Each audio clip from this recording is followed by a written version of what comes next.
لیکن شاید اب میں اس سے فائدہ اٹھا کر کوئی کام ایسا کر سکوں جس میں یہ نہیں، اب تو صورت مجھے یہ نظر آ رہی ہے ساری گفتگو سے تمہاری، کہ ایک تو یہ کہ اردو شاعری کے جو اسالیب ہیں ان سب پر تمہیں سے آشنائی اور پوری قدرت اسے تم نے کھنگال کر دیکھ لیا، اور اس کے بعد تم ایک ایسے تجربے سے گزرے ہو بالکل جس کی کہ جہت کچھ مابعدود طبیعتی ہے، بالکل جس قسم کے تجربے سے کوئی ایک صوفی گزر سکتا ٹھیک ہے، ہے ٹھیک ہے تو وہ تجربہ تمہارے پاس ہے، ہوں، اور وہ سارا یعنی جو اسالیب ہیں اردو شاعری کے وہ تمہاری گرفت میں ہے، تو اب تو یعنی مجھے یہ احساس ہو رہا ہے کہ تم کوئی شاعری میں کوئی بڑا کام کر سکتے ہو۔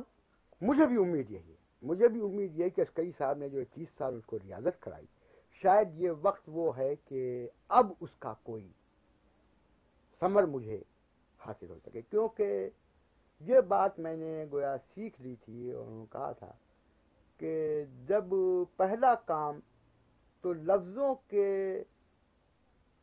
لفظوں کو جوڑنا، یعنی اس کے جوڑنے کی جتنی قسمیں بھی ہو سکتی ہیں اور ان کے سانچے بنانے، جب وہ بنا چکو تو پھر اس میں اپنے تجربے کی روح بھرنی، تو گویا ایک فیز اس کا مکمل ہو چکا ہے۔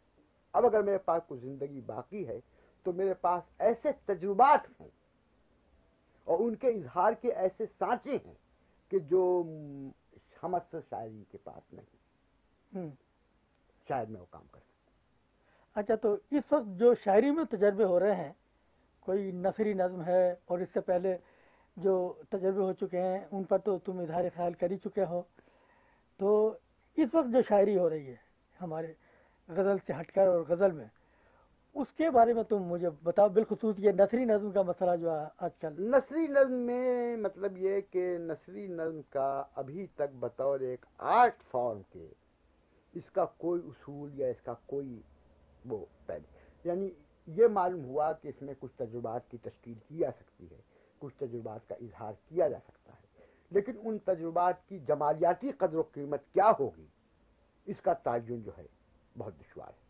اور میں نے گویا یہ محسوس کیا کہ جو نثری نظم لکھ رہے ہیں جن کی چھپی ہیں اب تک، ان میں سب سے بہتر کشور نے لکھی ہیں نظمیں، اچھا، اور کشور کی نظمیں مجھ کو بہت پسند آئیں، ان کا کانٹینٹ بھی اور اس کا ٹریٹمنٹ بھی جو تھا وہ بہت مجھ کو زوردار لگا، اور میں نے اس سے کہا بھی کہ صاحب میں نے یہ محسوس کیا کہ تم نے سب سے بہتر نثری نظمیں لکھی ہیں۔ ایک بات انذار حسین کہ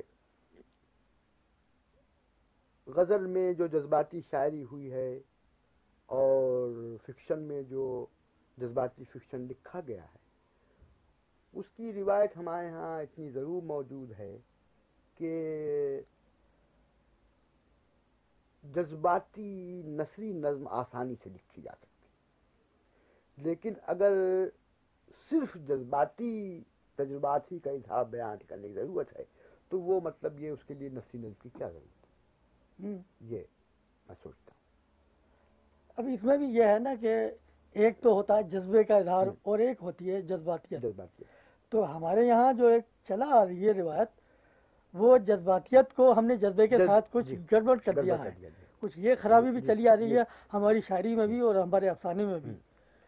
اور اب ایک دوسری بات یہ کہ اب تم نے اپنی شاعری کا اتنا گہرا مطالعہ کیا ہے اور مختلف اسالیب کو، زبان و بیان کو دیکھا ہے، نثر بھی تم نے دیکھی ہے، تو یہ جو ایک عام تاثر ہے ایک سمجھدار آدمی کا اس زمانے میں کہ ہمارے یہاں زبان اور بیان کے اعتبار سے نثر بھی زوال کر چکی ہے، اب وہ رچنس نثر میں وہ یعنی ایک نظر نہیں آتی جو ہمارے یہاں نثر مختلف ادوار میں دکھا چکی ہے، اور یہی شاعری کی صورت ہے کہ زبان و بیان وہاں بھی اپنا زوال کر رہے ہیں، تو یہ جو ہے نا صورت حال۔ اس میں انتظار میں یہ کہوں گا کہ جہاں تک نثر کا تعلق ہے تو تمہارے افسانے مجھ کو اس بنا پر بہت اہم معلوم ہوئے دوسرے لوگوں کے، یہاں تک کہ بیدی تک کے مقابلے پر، کہ تم نے اردو نثر کے جتنے اسالیب کو آزمایا اتنا کسی آدمی نے اتنے مختلف اسالیب کو نہیں آزمایا۔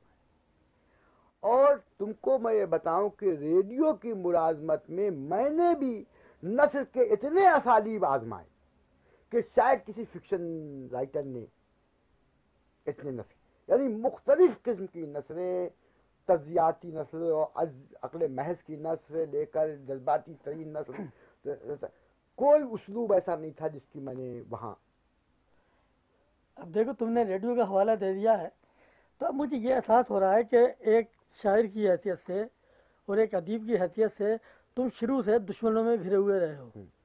ایک تو یہ مجرد تصورات ہلکا ڈالے رہے تمہارے، ایک یہ ریڈیو اور اس کے بعد ٹی وی، یہ تمہارے دو بہت بڑے دشمن مجھے نظر آتے ہیں کہ اس میں بھی یہ جو تمہاری تخلیقی یعنی جوہر ہے اس میں مجھے کچھ خاصا ضائع ہوتا نظر آتا ہے. وہ تو ویسے تو ہم سبھی یہ کام کرتے ہیں، میں اخبار نویسی کرتا ہوں، ریڈیو کے لیے بھی لکھتا رہا ہوں، لیکن جس طریقے سے یہ میڈیا جو ہے نا، ریڈیو، ٹی وی اور پھر یہ تعقل، انہوں نے تمہیں یعنی ضرر پہنچایا، مجھے لگتا ہے کہ اور کسی لکھنے والوں کو اس طریقے سے نہیں پہنچایا ہے.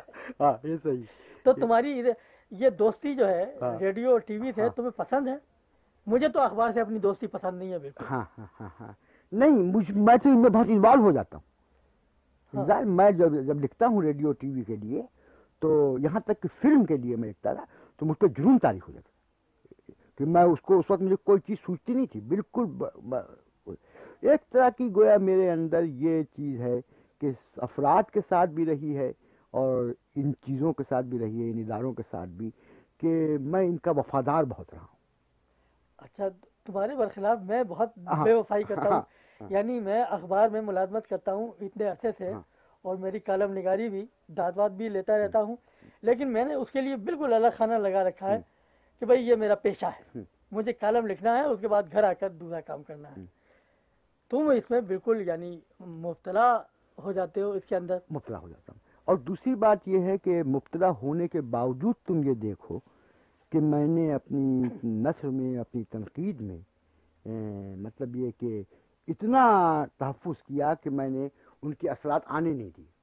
ہاں یہ صحیح ہے جی، ان کے اثرات سے میں محفوظ ہوں. حالانکہ بڑے بڑے اس سے متاثر ہو جاتی ہیں چیزیں، اور جتنا انوائرمنٹ میرا تھا اس میں یہ بہت خطرہ تھا کہ وہ چیزیں متاثر ہو جائیں. تم نے یعنی جب ان میڈیا سے تمہارا تعلق اتنا گہرا ہے تو ڈرامے بھی لکھے؟ میں نے یعنی سیریز جو تم لکھتے رہے ہو نا مختلف حوالوں سے، وہ تو الگ چیز ہے، لیکن ڈرامہ بطور صنف کے اسے بھی اپنانے کی کوشش کی کبھی؟ ہاں، ڈرامہ مطلب یہ کہ میں نے ریڈیو پر، ٹی وی پر تو میں نے نہیں کیا، لیکن ریڈیو پر میں نے اس کو بطور صنف کے آزمایا، اور تقریباً 150 ڈرامے میں نے لکھے مختلف نوعیتوں، کچھ مشق کے، کچھ تجربات کے، کچھ اس کے. اچھا، ایک چیز یہ ہے کہ تم یہ بتا رہے ہو کہ ہم اثروں سے تو تمہارا وہ رشتہ نہیں رہا، یعنی تم ایک ایسے شخص ہو جو یا تو تمہارا کوئی بزرگ ہونا چاہیے یا تمہارا کوئی خرد ہونا چاہیے، برابر کا کوئی نہیں ہونا چاہیے. تو تم نے کچھ تو بزرگ تھے کہ بھائی عسکری صاحب ہوئے یا یہ کہ تمہیں اپنے نیچے ایک یعنی پورا ایک گروپ اور یعنی امت بنانے کا شوق، یہ مجھے تمہارے یہاں بہت بڑا نظر آتا ہے. ہم اثروں سے کوئی رشتہ نہیں، یا تو استاد ہونا چاہیے یا شاگرد ہونا چاہیے. ارے بالکل تم صحیح کہہ رہے ہو. تو امت کا تمہارا یعنی اس کے بارے میں تمہارا کیا خیال ہے؟ اس میں سے کوئی جوہر قابل؟ میرے اندر تو ایک لیڈر تو ہے، ہاں، بلکہ لیڈر تو میں تکلفاً کہہ رہا ہوں، ایک پیغمبر ہے میرے اندر، اور اس کی یعنی بعض اوقات وہ بڑا خشمناک ہو جائے جی، اس میں خشمناکی اور یہ عناصر بھی اس میں پیدا ہو جاتے ہیں. تو وہ تو میرے اندر ہے اور وہ بچپن سے ہے. ایک جگہ میں محسوس کرتا ہوں کہ شاید میرا اصل رول جو تھا وہ مذہبی اور سیاسی ہی تھا، یعنی ایک بڑے معنوں میں، یعنی ایک ایسے معنوں میں کہ جو انسانی تقدیر پر یا قوموں کی تقدیر پر تفلسف بھی کرتا ہو، تعقل بھی کرتا ہو، اور اس کے گویا اس کی تقدیر کے مسائل سے بھی. اور یہ شعر و ادب کا کام گویا مجھے، میں کہتا ہوں بھائی چھوٹا چھوٹا چڑیا لوگ ہے، چی چی چی چی چی چی کر رہا ہے، ایک غزل لکھ لی ہے تو کہہ رہا ہے کہ بس میں تو کائنات کا سب سے بڑا آدمی ہو گیا. کوئی یہ میرا اندر سے رویہ ہے. اچھا، ایک تمہارا رول دوسرا بھی ہو سکتا تھا اس کے ساتھ ساتھ، جب تمہارے ارد گرد میں لکھنے والوں کو دیکھتا ہوں جو کہ ابھی ابتدائی منزلوں میں ہیں یا جو تم سے بہت عقیدت رکھتے ہیں کہ جو ہمارے ادب میں میرا جی کا رول رہا ہے کہ ایک ایسی فضا پیدا کرنا اور جو نئے ذہن اٹھ رہے ہیں ان کی تربیت کہ وہ آگے چل کر کچھ بنے. تو میرا جی تو اپنے اس رول میں کامیاب رہے ہیں. تو لیکن مجھے ابھی تک تم اپنے اس رول میں کوئی زیادہ نہیں، وہ رول ہی میرا نہیں ہے. میرا جی تو ادیب پیدا کرنا چاہتے تھے. میرے پاس ادیب آتا ہے ادب چھوڑ دیتا ہے، پھر وہ ان مسائل میں لگ جاتا ہے. اگر لگ گیا یا تو وہ ہو جاتا ہے معطل، ذہنی طور پہ جو ہے وہ کام کرنا چھوڑ دیتا ہے، پھر وہ جو میں کہتا ہوں وہ کہنے لگتا ہے. اور اگر وہ ہوتا ہے تو پھر وہ اس کے اندر یہ تحقیر پیدا ہو جاتی ہے کہ یہ تو کام ہی کوئی نہیں ہے، کام تو کوئی ہے وہ کرنا ہے جو یہ اسے پیدا. ان کا کام تو ادیب پیدا کرنا تھا. اچھا صاحب کتنا ہو گیا معاملہ؟ اب میرے ذہن میں کوئی سوال نہیں آ رہا اس وقت.